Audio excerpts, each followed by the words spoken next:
Your question is कि जो सच है अगर वो हमने बोल दिया तो बहुत प्रॉब्लम हो जाएगी, एंड इट्स अ फैक्ट। इतना कुछ है मेरे पास बोलने के लिए जो मैं नहीं बोलता हूं, क्योंकि अगर वो बोला तो कोई सुन नहीं पाएगा। सच बहुत कड़वा होता है, और कड़वा किसको अच्छा लगता है? कड़वा इज लाइक एन अटैक। जैसे कोई मिठाई की दुकान पे आप गए और मिठाई खाई और वो कड़वी है, तो एक तरह का अटैक नहीं है। ऐसे ही किसी को कुछ ऐसा बोल देना जिसकी वजह से उसको पेन हो, that is a verbal attack. कुछ लोग हैं जिनमें करेज होता है ऐसा कुछ करने का, लेकिन उसके रेपरकशंस भी होते हैं, और उनके साथ जो हुआ वो सिर्फ वही जानते हैं।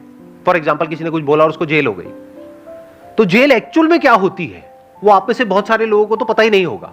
तो सच की क्या इंपॉर्टेंस है? सच बोलना इतना जरूरी नहीं है, सच देखना और समझना जरूरी है, नहीं तो आप खुद झूठ में जी रहे हो। That is a bigger problem, क्योंकि अगर आप सच जानते हो तो एटलीस्ट आप झूठ की तरफ नहीं हो, सच की तरफ हो लेकिन बता नहीं रहे हो, क्योंकि बताया तो गड़बड़ हो जाएगी। मानो 100 में से एक आदमी है जो सच की तरफ है, बाकी 99 है जो झूठ की तरफ है, तो उनके झूठ को जैसे ही क्वेश्चन किया जाएगा वो 99 मिल करके उस एक को मार देंगे, सूली पे लटका देंगे। पास्ट में हुआ ही ऐसा, अभी भी होता है। तो उसमें क्या करना होता है? खुद सच देखना होता है, और इस दुनिया में टैक्टफुली, समझदारी से, स्किलफुली एक्ट करना होता है। अगर कोई आपसे बहुत ज्यादा पावरफुल है और उससे लड़ने लग गए तो आप बेवकूफ हो।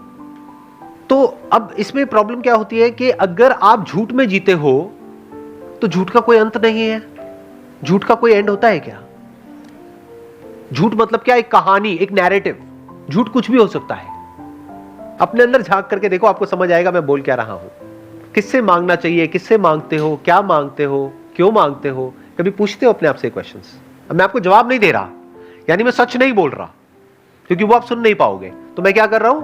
आपसे क्वेश्चंस पूछ रहा हूं। वो क्वेश्चन आपको अपने आप से पूछना है, नहीं पूछना है, वो आपकी चॉइस है। ये भी आपको मजाक लगाना, अभी जो मैंने बोला, हंसे आप सारे के सारे कि यहां पर एक शक्ति है जो आपकी जिंदगी बदल सकती है, जो भी आपको चाहिए आपको मिल जाएगा उससे, आपको सिर्फ ऐसे हाथ जोड़ करके बैठे रहना है। अगर थोड़ी देर तक मैं ये करूं ड्रामा, तो आप भी सारे शुरू हो जाओगे। आप कहोगे यार ये बंदा कह रहा है गलत थोड़ी ना होगा, ये यहां बैठा है, हम वहां बैठे, इसमें कुछ ना कुछ तो होगा। सुबह से रात तक ऐसे ही जी रहे हो, सच का तो कोई अता पता है ही नहीं। सच से कोसों मील दूर है हम, अपने आइडियाज में जी रहे हैं, कॉन्सेप्ट्स में जी रहे हैं। मेंटल कंस्ट्रक्ट बोलते हैं इसको। अपने माइंड में एक दुनिया बनाई हुई है, एक पास्ट है आपके माइंड में विच इज मेमोरी, और एक फ्यूचर है जिसको इमेजिनेशन बोलते हैं। इसके अलावा जी कहां रहे हो? कभी अपने आप से क्वेश्चंस पूछते हो? तो इसमें प्रॉब्लम क्या है? प्रॉब्लम यह है कि इसका कोई एंड नहीं है।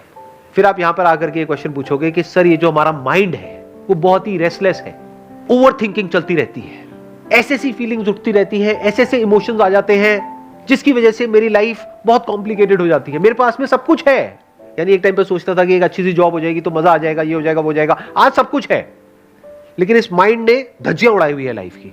माइंड में जाकर के एंटैंगल्ड हो जाते हो ना। क्यों? कभी पूछा है अपने आप से?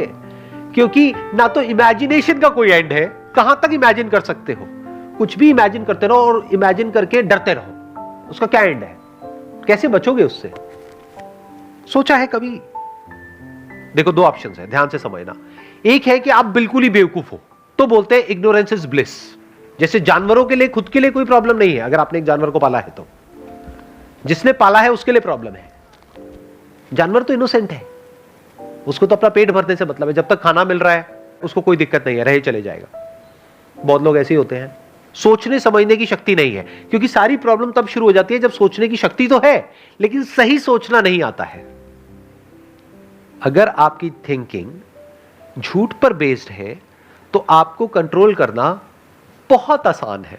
कोई भी आकर के आपको कुछ भी बोल देगा और आप उसके बहकावे में आ जाओगे और आप उसके वश में हो जाओगे जब भी आपका टाइम खराब होगा तब। और टाइम कब खराब होता है? हमेशा ही खराब होता है। टाइम अच्छा कब होता है? सब कुछ अनित्य है, यानी सब कुछ टेम्पररी है। अच्छे के बाद बुरा आता है, बुरे के बाद अच्छा आता है, बट जो हमारी अंडरलाइंग स्टेट है वो बुरी ही होती है, क्योंकि जो मिल जाता है वहां पे ध्यान नहीं जाता है।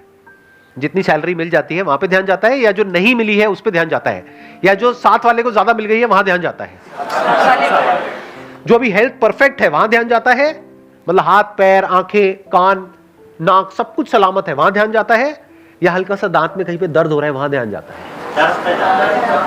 समझ गए क्या होता है? This is life. तो अब थोड़ा ध्यान से समझते हैं। प्रॉब्लम्स दो तरह की है, एक है फिजिकल, एक है साइकोलॉजिकल। फिजिकल प्रॉब्लम्स के लिए क्या चाहिए? पैसा चाहिए। कैसे चाहिए? वो आप अपनी कैपेबिलिटी देखो, अपना फैमिली बैकग्राउंड देखो, अपनी सिचुएशन देखो, खुद सोल्यूशन निकालो।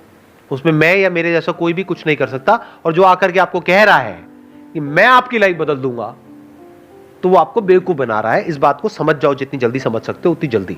क्योंकि कोई भी आपको पैसा कमा करके नहीं देगा। आपकी बड़ी गाड़ी आए ना आए, उसकी बड़ी गाड़ी पक्की है, अगर आप उसकी बातों में आ गए तो।